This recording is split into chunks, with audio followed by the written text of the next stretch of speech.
আচ্ছা দাদা, যেটা হচ্ছে কালকে তো দিছে মস্কোর ভিতরে একদম অ্যাটাক করে ইউক্রেন অনেকদিন পর, এবং গাড়ি বোমা ছিল সম্ভবত, আপনার রাশিয়ার তো জেনারেলে উড়াই দিল।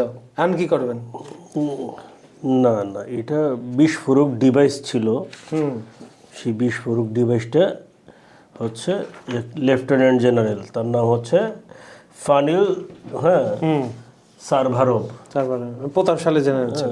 জেনারেল, তার গাড়ির নিচে বিস্ফোরণ। যাই হোক, বিস্ফোরণ উঠছে তো। যেটা হচ্ছে দেখেন, যুদ্ধের মাঠে তো মরবি। এটা তো আপনি যদি একদম ক্যাজুয়ালিটি যদি জিরোতে নামায় আনতে চান, তাহলে যেটা করতে হবে চুরি করে ঘরে বসে থাকতে হবে। আপনার জন্য যুদ্ধ না। এখন ইউক্রেনে কি মরে নাই? ইউক্রেনে কত জেনারেল মিনারেল মরছে, এর কোনো গ্যারান্টি আছে?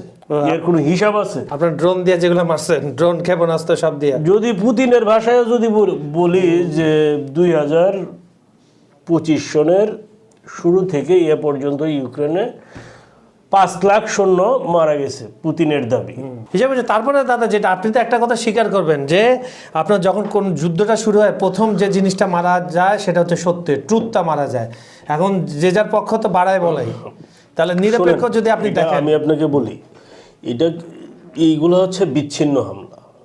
বিচ্ছিন্ন যুদ্ধের মাঠে কিছু সমীকরণ থাকে, এই বিচ্ছিন্ন হামলাগুলো চালানো হয় নির্দিষ্ট এলাকা থেকে নজর যাতে সরিয়ে নেওয়া হয়, দৃষ্টিভঙ্গি সরে নেওয়ার জন্য। ঠিক আছে? আপনার হচ্ছে টার্গেট লিফট করার জন্য হচ্ছে, হ্যাঁ, বা যদি বলেন যে বিভ্রান্ত করার জন্য এইগুলা করা হয়। এইগুলা নতুন কিছু না। এই যে ওডেসা থেকে দৃষ্টি ফেরানোর জন্যই ওই ক্রিমিয়া ব্রিজ টার্গেট।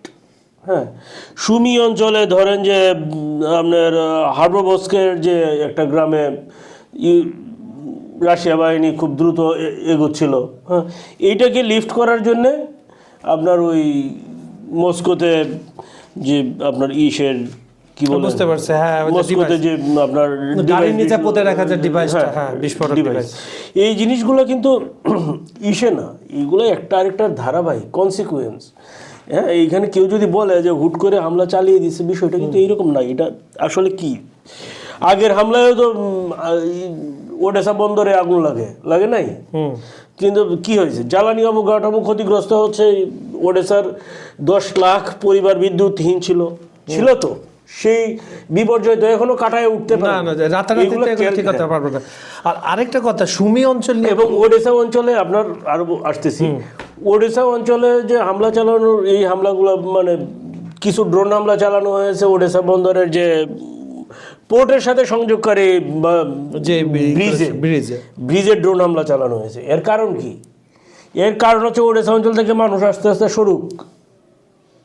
যে নিরাপদ না, যুদ্ধের মাঠে কিছু যে সমীকরণগুলো থাকে, এর মধ্যে হচ্ছে কি বেসামরিক মানুষের যে হতাহত সেইটা যাতে কম হয়। একটা মেসেজ দেওয়া, ভাই ওখানে বিস্ফোরণ হচ্ছে, হবে, আপনারা এর জন্য দেখবেন যে কোনো যুদ্ধে দেখবেন কি জনবসতি এলাকার কাছাকাছি, হ্যাঁ, দেখা যায় বোমা ফেলা হয় বা কোনো একটা অ্যাক্টিভিটি মানে বিস্ফোরণ ঘটানো হয়।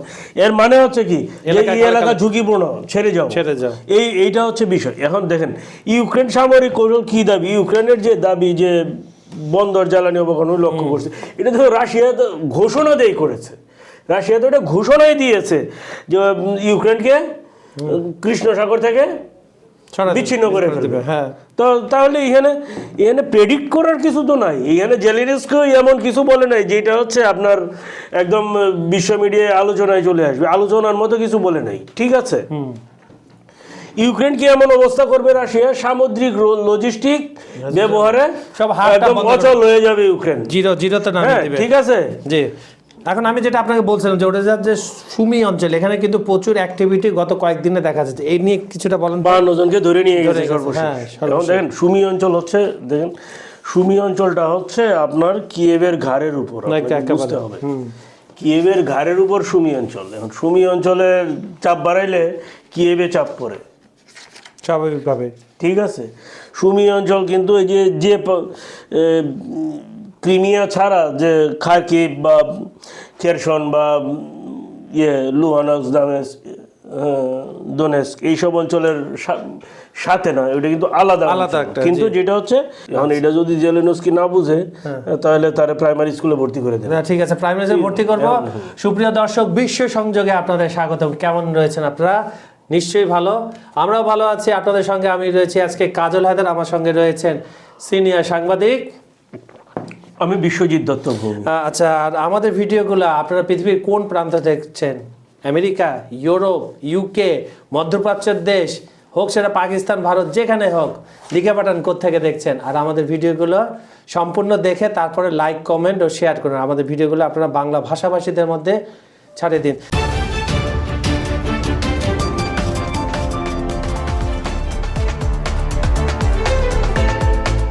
আমরা তো এতক্ষণ দাদা আপনার কাছ থেকে শুনলাম যে যুদ্ধ, ব্যাটেল ফিল্ডের অবস্থা।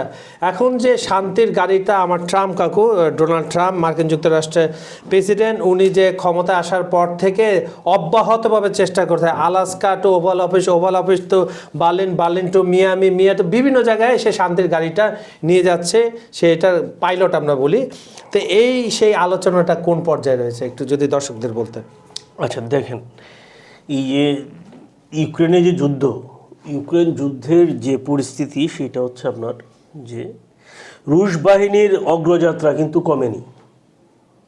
আলোচনা চলছে আলোচনার মতো, যুদ্ধ চলছে যুদ্ধের মতো। ফলে যে জিনিসটা হচ্ছে কি, ইউক্রেনের যে মানবিক সংকট নিয়ে উদ্বেগ, এটা কিন্তু দিনকে দিন বৃদ্ধি বাড়ছে। রাইট, আসলে কোন দিকে যাবে সেই চিন্তা বা সেই সিদ্ধান্ত কিন্তু কেউ আসলে নিতে পারে এখন পর্যন্ত নিতে পারছে না। ফলে যেটা হচ্ছে, এই যে কাঙ্ক্ষিত যুদ্ধবিরতি বা শান্তির প্রক্রিয়া, এটা কিন্তু এখনো অধরা রয়ে গেছে। তার বাংলা ভাষায় একটা কথা আছে, এটা বলেন। যেটা হ্যাঁ, মানে এই যে দেখেন, আমি বারবার একটা কথা বলি, সম্পদ যা আছে মামাদের, বাকি যা আছে সব আমাদের। এটা কি মানবে রাশিয়া? কখনোই না। হ্যাঁ, ফলে যেটা হচ্ছে কি, এই যে আপনি এতগুলো জায়গার নাম বললেন, যে এতগুলো জায়গায় গাড়ি ঘুরছে, তেল খরচ হচ্ছে, কিন্তু যেই লাউ সেই কদু। ঠিক বলেছেন, একদম সোজা হিসাব। তাহলে মানে কোনো চূড়ান্ত শান্তি চুক্তি এখনো হয়নি। কারণ হচ্ছে আমি কেন বলছি, দেখেন সর্বশেষ আলোচনা কোথায় হলো? আপনার বার্লিন থেকে মিয়ামি। আমি মিয়ামিতে সর্বশেষ, মিয়ামির পরে তো আর কোথাও না। এবং ট্রাম্প নিজে সেখানে মিয়ামিতে গেছিল শেষের দিকে অগ্রগতিটা জানার জন্য। তাহলে যে জিনিসটা হলো, হ্যাঁ, তাহলে আলোচনাটা কি হলো, কি নিয়ে আমি আপনাকে কোশ্চেন করলাম, চারটা কোশ্চেন করলাম। চারটার মধ্যে আপনার প্রত্যেকটাই কি ছিল? নেগেটিভ, ফলাফল কার্যত শূন্য। তাহলে মিয়ামিতে যে মিয়ামির আলোচনায় কোনো সুরা হইলো? এখন পর্যন্ত তো রিপোর্ট সেভাবে। আমি একদম বাস্তবতাটা নিয়ে আমি বলছি। তার মানে কি? তাহলে আপনার দেখেন, তাহলে আপনার কি প্রশ্ন আসে না যে কেন এই আলোচনা ব্যর্থ হলো? আপনি একটু পয়েন্ট বাই পয়েন্ট বলেন। মিয়ামির আলোচনা বলেন, বার্লিনের আলোচনা বলেন আপনি, তারপরে আলাস্কার আলোচনা বলেন, বা ওভাল অফিসের আলোচনা বলেন, বা ক্রেমলিনের আলোচনা বলেন, এই এতগুলো আলোচনা কেন ব্যর্থ হলো? এখানে কেউ কি ছোট লোক ছিল? হ্যাঁ, সবাই তো বিশ্ব নেতা, রাইট। কেন সেই আলোচনা ব্যর্থ হলো? আচ্ছা এখন দেখেন, আমি আমার একটু পয়েন্ট আকারে বলি, রাশিয়া দখলকৃত এলাকা ছাড়বে না, এটা খুবই স্বাভাবিক। রাশিয়া সব দিক দিয়ে এখন জিতে যাচ্ছে ইউক্রেন যুদ্ধে, কেন ছাড়বে? আচ্ছা, গেল একটা পয়েন্ট। তারপর এখন দেখেন, ইউক্রেন সে কোনো দিক দিয়েই পারতেছে না, সেও 1 ইঞ্চি জমি ছাড়বে না। মামা বাড়ির আবদার, যেটা আপনি বলতেছিলেন। হ্যাঁ, তারপর তার মানে কি?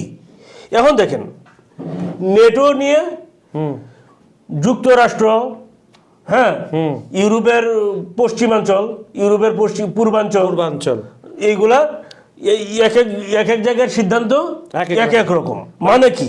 মানে যে অবস্থা, সেই অবস্থা কি নড়বড়ে পুরা। কে কাকে ছাড় দিবে আর কে কাকে গ্রহণ করবে? আপনার জন্য আমি কেন ডলার খরচ করব, বা পাউন্ড খরচ করব, বা ইউরো খরচ করব? হ্যাঁ, আপনি বলেন কেন খরচ করব? দিনকে দিন, বছরের পর বছর যেই মুদ্রা হচ্ছে, আপনার কি হবে? এই টাকা আপনি পাবেন কি পাবেন না তার কোনো নিশ্চয়তা নাই, অনিশ্চিত। আমি আমার দেশের মানুষকে আমি একদম কষ্ট দিয়ে, হ্যাঁ, তাদের ম্যান্ডেট নিয়ে আমি ক্ষমতায় বসে আমি তাদের স্বার্থ বিরোধী কাজ করতে পারি? কখনোই না। তাহলে কেন হচ্ছে বাল্টিক রাষ্ট্রগুলো এর বিরোধিতা করবে না? জনগণ কেন বিরোধিতা করবে না? এটা খুব কোর্ট কোশ্চেন। আমি একটু দর্শকদের কাছ থেকে ফাঁকে ঘুরে আসি একটু, আমি এটা শেষ করি। এখন দেখেন, যদি হয়, হ্যাঁ, তো যুক্তরাষ্ট্রও কিন্তু কারো উপর চূড়ান্ত কোনো শর্ত চাপায় নেই, মানে তোমাকে এটাই করতে হবে বা এটা করো না। পশ্চিমারা বলছে এটা মানি না, যুক্তরাষ্ট্র বলছে এটার দায়িত্ব তোমরা নিয়ে নাও। এই তো, যুক্তরাষ্ট্র কিন্তু জোর দিয়ে কোনো কিছু বলে নাই, ঠিক আছে? এখন দেখেন, ইউরোপ রাশিয়ার উপর ঐক্যবদ্ধভাবে কোনো চাপ প্রয়োগ করতে পেরেছে? এখন পর্যন্ত পারে নাই। যুক্তরাষ্ট্রের উপর পেরেছে? অসম্ভব। তাহলে আর আলোচনা, আমি আপনাকে এই যে পাঁচটা কন্ডিশন আমি আপনাকে দিলাম, এই পাঁচটার মধ্যে আপনি একটাতেও একমত হইতে পারলেন না, তাহলে কেন ব্যর্থ হবে না আলোচনা? আপনি আমাকে বলেন যে এই কারণে ব্যর্থ হবে। আচ্ছা, তাহলে কমেন্টে নিয়ে আমি আপনার কাছে জানতে চাই কেন ব্যর্থ হবে না। আচ্ছা, আমাদের যারা হৃদয়ের মানুষ, সে দর্শকরা, তাদের সেগমেন্টটা আমি শুরু করছি। অভিজিৎ, উনি আগরতলা ত্রিপুরা থেকে দেখেন, উনি বলছেন খুব ভালো লাগছে আপনাদের অনুষ্ঠান, বাস্তবসম্মত এবং তথ্যভিত্তিক। আমরা চেষ্টা করি, আমরা এখানে যে আলোচনা করি এটার পিছনে কিন্তু আমাদের ঘন্টার পর ঘন্টা, আপনার এপিসোডটা হয়তো দেখেন 10 থেকে 20 মিনিট, কিন্তু এর পিছনে আমরা প্রচুর সময় ব্যয় করতে হয়, ইন্টারনেট ঘাঁটতে হয়, নিউজগুলা যাচাই বাছাই করতে হয়, তারপরে আমাদের অনুষ্ঠানের ভুল ত্রুটিগুলো আপনারা জানাবেন। ধন্যবাদ আপনাকে। আচ্ছা, আরেকজন লিখছেন সাইদ নামে, যে ট্রাম্প ইজ রাশিয়ার অরিজিন, মানে সবসময় তো রাশিয়ার পক্ষে টানে, বিশেষ করে পুতিনের পক্ষে ট্রাম্প কথা বলেন, এই জন্য তার পক্ষের লোক বলে কথা বলেছেন। ঠিক আছে, আপনার মতামতের জন্য ধন্যবাদ। আমাদের আরেকজন রেগুলার যিনি দর্শক, তিনি হচ্ছেন লিটন ঘোষ, উনি মাগুরা থেকে দেখেন। আপনাদের অথেন্টিক বিশ্ব তত্ত্ব বা রিপোর্ট আমার খুব ভালো লাগে, তাই নিয়মিত আপনাদের শ্রোতা। ভাই, আপনি একলা শ্রোতা হলে হবে না, আপনার মাগুরাবাসীকে, যশোর, ঝিনাইদহ যা আছে সবাইকে, বন্ধু বান্ধব, আত্মীয় স্বজন, এই অনুষ্ঠানটা ছড়িয়ে দিন, লিঙ্ক দিন, আমাদের প্রোগ্রামটা দেখার আমন্ত্রণ জানান। আমাদের হয়ে আপনি অন্তত এই কাজটা করেন। ধন্যবাদ আপনাকে।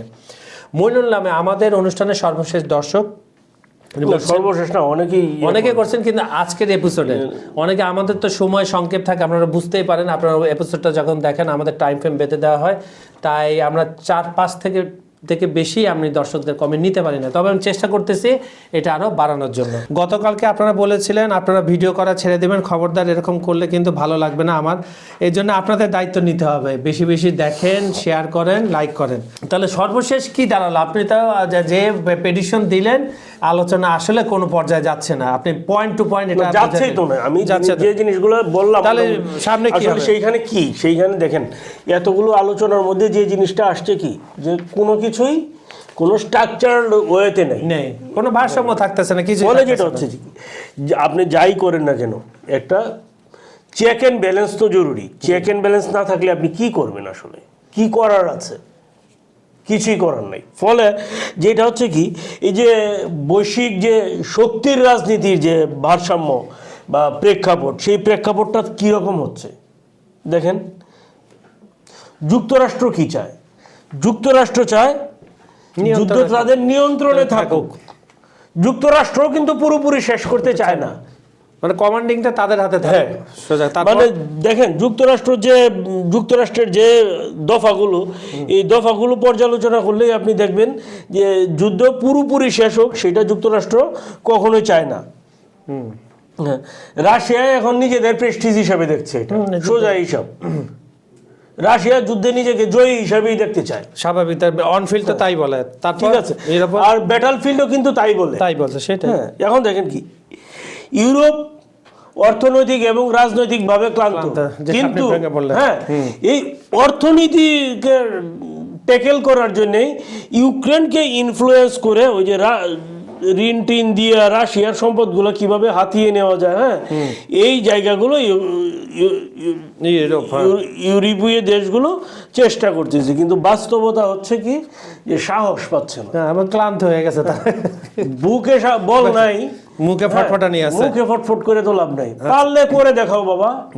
ফলে যেটা হচ্ছে, ভারসাম্যটা রাশিয়ার দেখেন, রাশিয়ার জনবল এবং গোলাবারুদের তো অভাব নাই, কিন্তু ইউক্রেন প্রযুক্তি এবং গোয়েন্দা সহায়তায় আগায়, কারণ যুক্তরাষ্ট্র সাপোর্ট দিচ্ছে, পশ্চিমারা সাপোর্ট দিচ্ছে, হ্যাঁ। কিন্তু যেটা হচ্ছে কি, হ্যাঁ, এই যে ধারাবাহিকতা, সেই ধারাবাহিকতা আসলে কতদিন চলবে? কিসের উপরে নির্ভরশীল এটার কোনো ভিত্তি নাই। না, তাহলে এখন কেন শান্তি আসতেছে না এটা আপনি সংক্ষেপে বলেন, আমি আজকে অনুষ্ঠানটা শেষ করতে চাই। যুদ্ধক্ষেত্রে তো কেউ এখন নির্ণায়কের ভূমিকায় নাই। কারণ হচ্ছে কি কেউ সম্পূর্ণভাবে পরাজিত হয়, বলতে পারছে না যে আমি জিতে গেছি বা আমি জয়ী। আর পরাজয়টা এখন স্বীকার করে না। শক্তির ভারসাম্য যদি না বদলায়, শক্তির ভারসাম্য না বদলালে হ্যাঁ ওই সমঝোতা সম্ভব না, যুদ্ধের ময়দানে সমঝোতা হবে না। আচ্ছা, আপনার খুব সুন্দর কথা দিয়ে আজকের অনুষ্ঠানটা শেষ করছি। মাঠে ও মানচিত্রে আসলে নির্ধারণ হবে ইউক্রেন যুদ্ধে কে জিতবে, কারণ আলোচনা ব্যর্থ। গত 3 মাস থেকে 4 মাস যে আলোচনার গাড়িগুলো বিভিন্ন দেশে ঘুরে বেড়াচ্ছে তাতে তেল ফুরিয়ে আসছে। তো সুপ্রিয় দর্শক, বিশ্ব সংযোগের আজকের অনুষ্ঠানটি আপনাদের কেমন লেগেছে আমাদের একটু জানান কষ্ট করে। আমাদের এখানে আপনারা যদি কিছু জানতে চান অবশ্যই কমেন্টে জানাবেন, আমরা চেষ্টা করব সে বিষয় নিয়ে কথা বলার জন্য। বিজ্ঞাপন ও প্রমোশনের জন্য ডেসক্রিপশনে দেওয়া নাম্বারে যোগাযোগ করতে পারেন। আজ এখানে বিদায় নিচ্ছি, সবাই ভালো থাকবেন, সুস্থ থাকবেন, আগামীকাল আবার দেখা হবে। ধন্যবাদ সবাইকে। ধন্যবাদ।